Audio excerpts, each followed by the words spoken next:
Friends, তোমরা সবাই কেমন আছো? আশা করি খুব ভালো আছো। আমিও খুব ভালো আছি।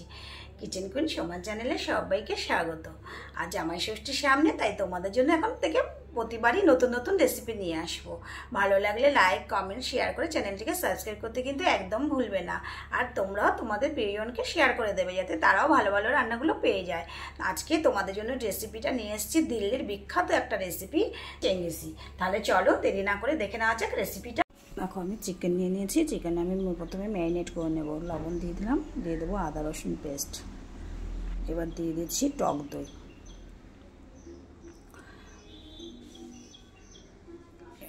এবার আমি দিয়ে দেবো হচ্ছে তোমার জিরের গুঁড়ো 1 চামচ, আর দিয়ে দেবো হচ্ছে ধনের গুঁড়ো।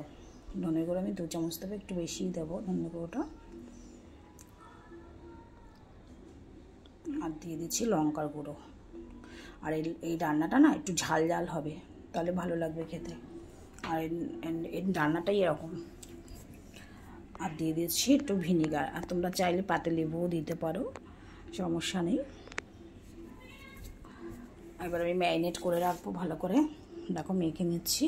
আমি এটা মেখে অন্তত আধা ঘন্টা রেখে দেবো। আধা ঘন্টা রাখলেই হয়ে যাবে। আর আমার একটু বেশি করে দিতে হবে, একটু ঝালের জন্য দিয়ে দিলাম আর একটু লঙ্কা, আর হচ্ছে তোমার সাদা তেল, আর একটু দিয়ে দিচ্ছি কী বলে কাশ্মীরি লাল লঙ্কার গুঁড়ো। এটা দিলে কালারটা ভালো আসছে, এটা কাশ্মীরি লাল লঙ্কার গুঁড়ো দিয়ে দিলাম। আর ঝালটাও একটু বেশি হবে এটায়। আর আমি দেখো কড়াইতে সাদা তেল দিয়ে দিচ্ছি, আমি অল্প করেই দিয়েছি। তেলটা খুব একটা বেশি লাগবে না এখন। দেখো আমি কীভাবে করি সেটা দেখতে থাকো। পেঁয়াজটা হালকা করে ভাজা করবো, লাল লাল করে। আর দেখো খুব ঝিঝি করে কেটে নিয়েছি পেঁয়াজটা, না একদম পুরো চাকচাক করে, দেখো সরু সরু করে কেটে নিয়েছি। সব কিছুরই একটা মানে কাটার উপরে অনেক কিছু মানে স্বাদ বলো বলো নির্ভর করে। তো এটা দিয়ে দিলাম একটু লবণ, আর দিয়ে দিচ্ছি হলুদ। এবার আমি একটু হালকা হালকা বাদামি কালারটা যতক্ষণ না আসবে ততক্ষণ আমি হালকা হালকা করে ভাজতে থাকবো।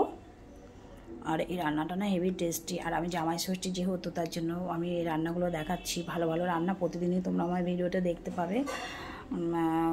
দিয়ে দিলাম হচ্ছে আদা রসুন পেস্ট।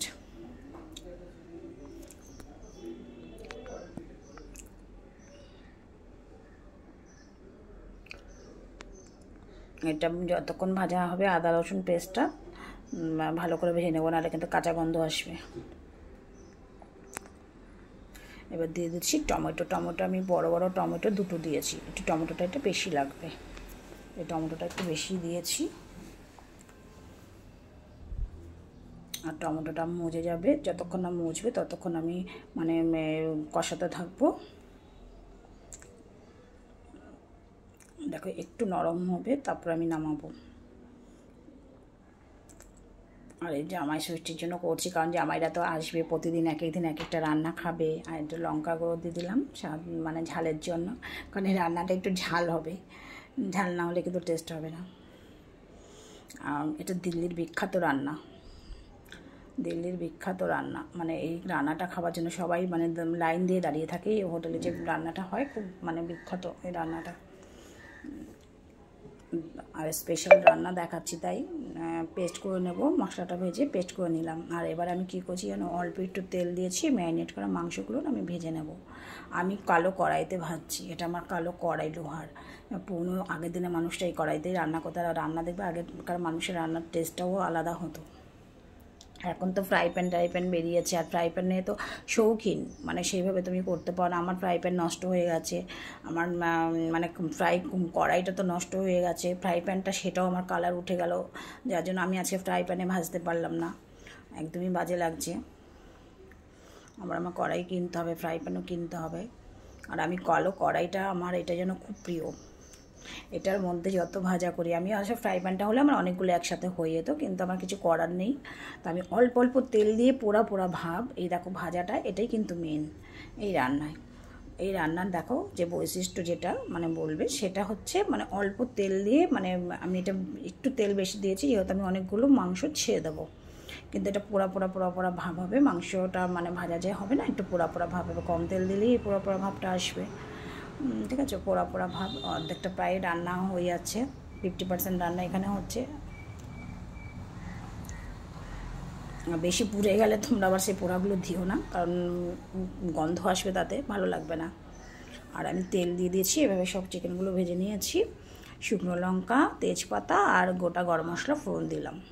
আর দিয়ে দেবো বাটার আমি 2 চামচ মতন দিয়ে দিলাম। এটা ভেজে নেব। আমি মশলাটা যে মিক্সিতে পেস্ট করে নিয়েছি, এটার মধ্যে দিয়েছি জিরা গুঁড়ো আর ধনের গুঁড়ো, বেশি নয়, 1 চামচ করে দিয়ে দিলাম। আর এবার যে পেস্ট করে রেখেছি, মানে এটা জিরা গুঁড়ো ধনের গুঁড়ো দিলে তো পুড়ে যাবে বেশিক্ষণ, তাই এটা কোনো রকম মানে ভাজার বেশি দরকারই হয় না।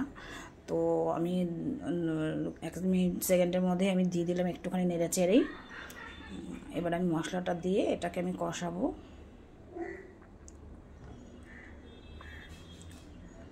আর স্পেশাল রান্না, প্রত্যেকটা আমার ভিডিও দেখতে থাকবে, আমি প্রত্যেকদিনই ভালো ভালো রান্না দিতে থাকবো। কারণ একদিন জামাইরা আসে আর একদিনই চলে যায় না, অনেকেই থাকে নতুন জামাইরা এসে। লাল লঙ্কা গুঁড়ো দিলাম, কাশ্মীর লাল লঙ্কা গুঁড়োটাও অবশ্যই দেবে, এটা কালারটার জন্য খুবই প্রয়োজন। আর একটু লাল মানে কালারটা না আসলে না ভালো লাগবে না।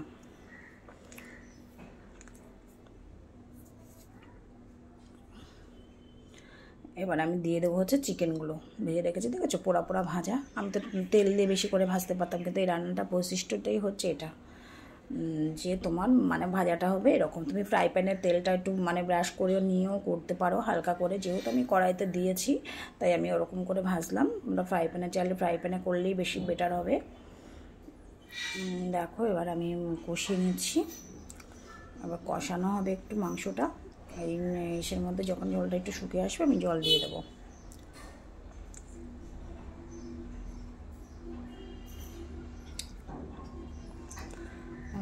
কষানো হয়ে গেছে, আমি এটা জল দিয়ে দিলাম। এবার নেড়ে চেড়ে ভালো করে আমি নেব, জল দিয়েছি হতো, আর একটু ঢেকে রাখবো, মানে মাংসটা সেদ্ধ হবে। কিছুটা তো সেদ্ধ হয়ে আছে, 50% আমার ভাজতে গিয়েই হয়তো 50% নয় 40% সেদ্ধ হয়ে এসছে। আর একটু জল দিয়ে দিলাম। তাই এবার আমি মাংসটা একটু ভালো করে নেড়ে চেড়ে একটু ঢাকা দিয়ে রাখবো। দেখো মাংসটা দেখো তেলটা বেরিয়েও এসছে। আমি জলটা মানে একটু কম কম করে করবে, কম আঁচ করে, তাহলে এরকম তেল দেখতে পাবে। আর লবণ লাগবে, একটু লবণ দিয়ে দিচ্ছি, তোমরা তোমাদের পরিমাণ মতো লবণটা দেবে।